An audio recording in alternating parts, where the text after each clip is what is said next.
Sejam muito bem-vindos a mais uma análise detalhada. Hoje a gente vai mergulhar nos autos de um mandado de segurança super recente e honestamente muito alarmante que rolou na comarca de Uruguaiana, no Rio Grande do Sul. Vamos desconstruir passo a passo os argumentos jurídicos de uma batalha travada por parlamentares locais contra o que eles chamam de um verdadeiro atropelo legislativo. O tema central, uma dívida municipal gigantesca que surgiu de repente, ameaçando o futuro financeiro da cidade inteira, tudo envolto numa verdadeira caixa preta. Para a gente entender de cara o tamanho do problema, dá uma olhada nesse número assustador.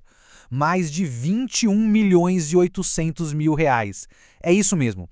Esse é um passivo previdenciário do município que foi jogado no colo da Câmara Municipal da noite para o dia para ser aprovado. A gente não está falando de um ajustezinho de orçamento, não. É uma quantia colossal que, por si só, já exige um nível máximo de fiscalização e responsabilidade. E aí vem a grande pergunta, né? A mesma que fundamenta todo o documento jurídico que a gente está analisando. Como é que uma dívida de quase 22 milhões de reais simplesmente se acumula ao longo dos anos para, do nada, exigir uma votação imediata, imposta goela abaixo e sem nenhuma explicação técnica? O Poder Executivo exigiu urgência nisso, criando uma baita crise sobre o papel da transparência. Para desvendar essa história, nosso roteiro vai passar por 6 pontos. Primeiro, a dívida de 20 milhões. Segundo, o atropelo do processo legislativo. Terceiro, a caixa preta sem documentos. Quarto, os indícios de omissão contábil. Quinto, a ameaça aos serviços essenciais. E, por último, os passos para exigir transparência.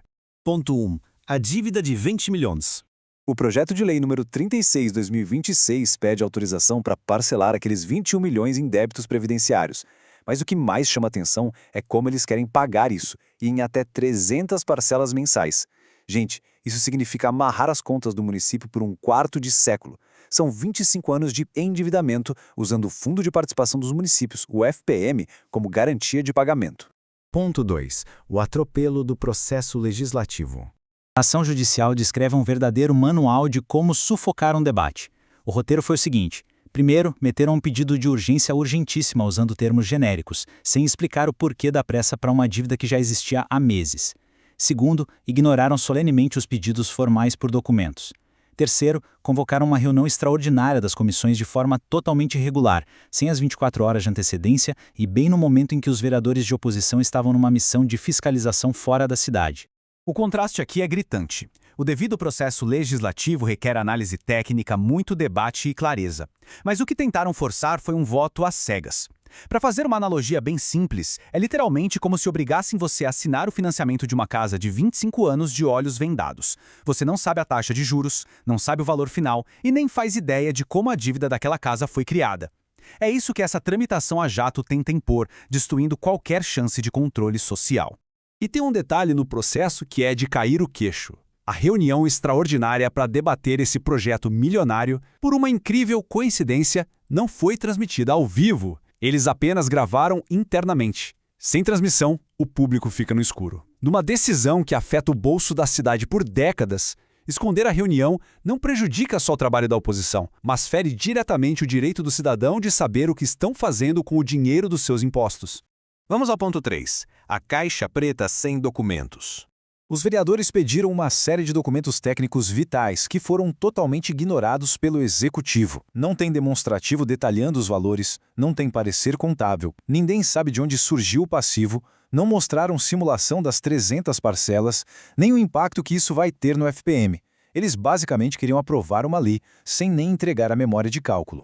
É exatamente por isso que os autores da ação usam o termo caixa preta. Votar correndo sem esses documentos é um perigo financeiro, porque a gente não consegue nem checar se a dívida está cobrada certa. E tem mais, esconder a papelada impede de descobrir quem foram os gestores que deixaram esse rombo acontecer. Se não tem dado, não tem como apontar os responsáveis. É o cenário dos sonhos para a impunidade. Quarto ponto. Indícios de omissão contábil grave. Agora a coisa fica ainda mais séria. A documentação mostra que os relatórios de metas fiscais para 2025 previam um déficit de uns 3 milhões de reais. Cadê os 21 milhões? Sumiram! O único documento que a prefeitura mandou mostra que a dívida já estava lá desde julho de 2024. Esconder um rombo desse tamanho nas contas enviadas para a Câmara e para o Tribunal de Contas levanta uma suspeita gravíssima de fraude contábil, mascarando a verdadeira situação financeira da cidade. Ponto 5. a ameaça aos serviços essenciais. Para traduzir isso para o nosso dia a dia, a dívida cresceu no escuro lá para 2024, tentaram aprovar a jato, e se rolar as 300 parcelas, a conta só acaba em 2051. E por que isso é um perigo concreto? O FPM é o que banca muita coisa. Postos de saúde, infraestrutura, salário de professor. Se amarrar esse dinheiro por uma geração inteira sem base técnica, a falta de fiscalização de hoje vai cortar os serviços públicos básicos da população de amanhã. Pegando a visão dos vereadores que foram à justiça, a petição inicial deixa isso muito claro. A Câmara Municipal não está lá só para ser carimbadora das vontades do prefeito. O parlamentar tem o direito e o dever de fiscalizar. Quando cortam o tempo, os dados e a transparência, não é só o vereador que perde, é a própria independência do poder legislativo que sofre um ataque direto. E para quem acha que não dá para fazer nada, o Supremo Tribunal Federal discorda. A ação cita decisões importantes do STF que confirmam que a Justiça tem o dever de intervir quando o processo legislativo é corrompido por falhas que impedem o debate. Seguir a lei na hora de aprovar um projeto não é burocracia chata, é o pilar que sustenta a nossa democracia. Ponto 6. Passos para exigir transparência. Esse resumo executivo é basicamente um manual de como contestar a falta de transparência. Os vereadores não aceitaram o voto às cegas e tomaram 3 passos cruciais. Primeiro, acionaram o Tribunal de Contas para denunciar a omissão contábil e pedir a apuração de quem causou o rombo.